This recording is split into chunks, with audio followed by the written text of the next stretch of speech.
Science TV? Well, 2, 1, 2, 3, 4.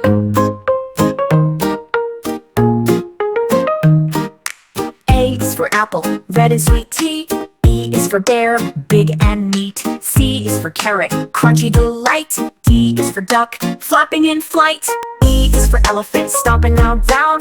F is for fig, tasty and round. G is for giraffe, oh so tall. H is for hen, laying eggs for all.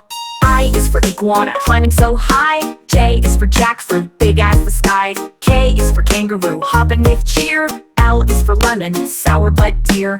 M is for monkey, swinging in trees. N is for nutmeg, spice with a breeze. O is for owl, hooting at night. P is for pineapple, juicy and bright. Q is for quail, tiny and shy. R is for rabbit, hopping nearby.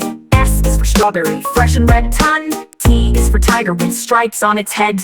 U is for ugly fruit, bumpy but sweet. V is for vulture, wings so neat. W is for watermelon, jinxie and cool. X is for xeris, a squirrel like Jewel. Y is for yam, underground it grows. Z is for zebra with black and white clothes. Now we know our ABCs with animals, fruits, and trees.